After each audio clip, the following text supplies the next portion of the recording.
I want to talk a little bit about Taurus pistols for a second here. Uh,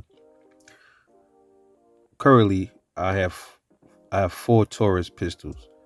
I have another one on the way. I I'm growing on Taurus. Before, I wasn't a big fan of Taurus. I did own two Tauruses in the past. I talked about that on a video. I had a Taurus TCP. I had a Taurus revolver, the predecessor to this one, which is called the Taurus Model 85 that they don't make anymore. That was a five shot.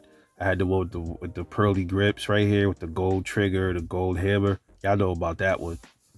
Same size as this, but just had the five shot cylinder instead of the six. Um, Both of those, especially the TCP, the TAR TCP was giving me a lot of problems. I don't know if it was the mag, I don't know if it was the extractor, but it was finicky, man. 1 minute it'll shoot, then jam, then it'll shoot one mag good, then it'll jam again, then it'll shoot the whole two mags, then it'll jam again in another magazine. So I got rid of it. I got frustrated. I paid 199 brand new for that gun. That was in 2014. I had it. The D series Taurus too. That was the one that they said was supposed to be an updated one, right? And then I had the Model 85 I had earlier. It was brand new as well. Cylinder locked up on me after I think the fifth shot 5 rounds through it, put five more in, and it locked on me. And I think now that I think about it, it probably was this thing they had right here. Taurus used to have this cylinder, this lock right here that you take a little hex key, turn it, and it locks the hammer and the trigger and stuff like that. And I think I probably didn't disengage it all the way. I don't know. Even then, even if though that thing is not, that was a bad idea because you don't want that to happen. What if that failed or it re-engaged when you needed it most? So I thought that was a bad design. I got rid of that too.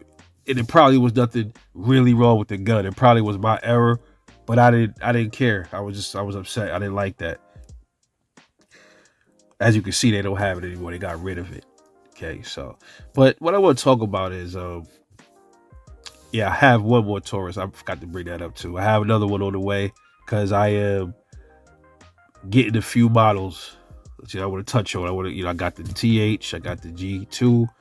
So there's a few other ones that I got that I want to get before I start. I got some other guns coming too. I got a shotgun on the way. I got two more, the Taurus pistol, and I got another pistol on the way too. So, you know, I like to, like I said, the budget guns. I'm trying to mix it up a little bit before I get into the more higher end guns. You'll see a lot of those coming too. But most people like lower price weapons because that's all they can afford, which that's my point of this video. Uh, I have four Tauruses here. Taurus Model 856, Taurus Model PT 638, Taurus TH40C, Taurus G2C. This one is the only one that they don't make anymore. This is pretty much the father to these, pretty much. This one I heard had some issues. This gun here, I took it to the range. I bought it from a gun store, used obviously, and it was light striking like a motherfucker, bro. I mean, I'm talking about every other magazine. It was light striking. It'll shoot. Then I think one time I had a failure to feed or something like that. But it kept light striking, bro. It has the second strike capability, but that wasn't working. So I took it back to the gun shop, and the gun store dude said they tested 50 rounds through it, and it shot fine. Now there was ammo. I said it. You guys can watch the video. I made a video. I made a video called Taurus PT 638 Range Report. Go check it out. So I explained what happened in that video. And I had said the ammo was a little funny. This was before I took it back to the shop and told them something was going on with it. I have a 1-year warranty at that shop when it comes to consignment guns anyway. This will be going out to the range with me next week. It's 380 shooting day for me, so I go test out some more 380s. But this has also, they said the Sears breaking these guns a lot. This, like I said, This is the father to these guns. So they have improved these over this. A lot of things they improved on with it. All right. Now, with that being said, the Taurus is a brand, man. This one guy was reading a comment. I forgot whose channel it was. And they were saying how they love Taurus. Some guy said, "Yeah, I love me Taurus. I love Taurus guns. I'm a big fan of Taurus." So then somebody came in and said, and the guy said, "Hey, um, my Taurus will last. It'll hang with it." It was a Glock video I was watching. The dude said, "Man, my Taurus will make it to 50,000 rounds." And then some guy came in and said, "You'll be lucky if it even makes it to 30 or 40,000 rounds." He's like, it's just not going to hold up to those 50,000 rounds. It's going to start acting up, breaking. Everything's going to happen. He was like, he used to be an armorer. He said the most problematic guns that he ever got were Kel-Tecs. Well, like I said, y'all know how I feel about this gun. This gun was used before I got it. And my homeboy shot the hell out of this thing.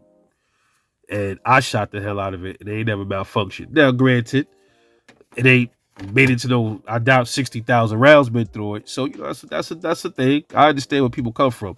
But the guy was saying he was an armorer. And the most problematic guns that he got in was car pistols, Taurus, and Kel-Tecs. That's what he said, right? Now, these guns are pretty much super budget guns for the most part. I got 7 categories. I break the prices down. Y'all already know. I started a new series where if I get some guns in, I'll do some, I'll take them 2 at a time and I'll, review them short, brief review pretty much for the people that miss certain things on the other videos and stuff like that. Taurus, for the most part, is a budget brand. Okay, so they have $500 guns. They got some guns that's like $700. But the brand itself is built around being budget friendly. Even though they have some higher priced guns and moderate priced guns, they're for the most part a budget brand or a super budget. The cheapest gun on this table would have been this gun.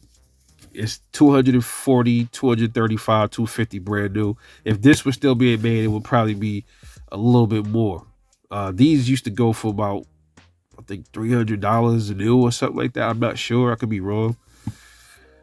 But what I'm getting at is the guy would say that the Taurus pistol just can't hold up to the round count. Now, I haven't seen any torture test videos on Taurus pistols or anybody shot 60, 70,000 rounds through them. I don't know, but they did come a long way. They're not as bad as they used to be. Even in the past, a lot of the Taurus models, some of those were excellent guns. Especially the PT series, the PT92, those was great guns. They still are. But this whole thing where will it hold up to 50,000 rounds? I don't know. I mean, I honestly wouldn't be able to tell you that. Now, this one with the sear problems I was hearing, not all of them, but I guess I'll know the more I keep shooting it, if it has a sear breakage or something like that. But that's the thing when you buy discontinued guns, shit happens. If it does malfunction, I take it to a gunsmith and let them fix it. It's cool. But this gun, the TH40C, is a very solid built gun. It seems more solid it's built more solid than this. It's definitely heavier. They put more work into this gun than they did this one. That's why this one just costs a bit more. This one was like 270 something like that. So it was a little bit pricier. More went into this one. More attention to detail and stuff like that. But will it hold up to 50,000 rounds? I can't tell you because I haven't put nowhere near 50,000 rounds in it. If there's any videos of somebody putting 50,000 rounds through their G2C, then let me see it. That'd be fun. But my opinion, I don't know. But if I had to give an opinion, these guns are, they're not made with the same type of materials as certain other guns. So there might, when they get to if they make it to 50,000, you're going to see some problems. You probably see a lot of springs failing and maybe extractors might break. You might see that, but you see that on higher end guns too. So it's 50,000 rounds is a lot, man. That's a lot of rounds that's a lot of fucking work put through a pistol, man. You know, but I will say, Glocks and Smith and Wessons and stuff like that, they are pretty much built for that kind of shit. They're, been known to go 50, 60,000. I know people personally, their Glocks got like 70,000 rounds on them. Personally, I know two people. One, his Glock got like 20,000 rounds, and the other has like, I think 70,000, 65, 70,000. And he said all he changed was his recoil spring. And he said he didn't even really have to do that. He said he just changed it for good measure. And it still was running, no cracks. Another thing they say that'll start happening to Taurus pistols as you get to like 10, 11,000 rounds. If it makes it that high, people claim that slides will start cracking and all this stuff. That could have been an issue with the older ones, but I don't think you really have to really worry about that with the new ones. I guess the jury is still out on it, but I don't know. Will they hold up? So I want to get you guys' opinion on Taurus pistols in general, even rather it's the older ones or the newer ones. Do you think the brand, as far as the quality of them, will they hold up to 50,000 rounds? And if you guys own the Taurus pistols, how much rounds do you have through your guns? And are they still, have you had to send them back yet? Or are they fine? Let your boy know. This is Rebel Shooter, man. Hope you enjoyed the video. I'll catch y'all later on the next one. Peace out.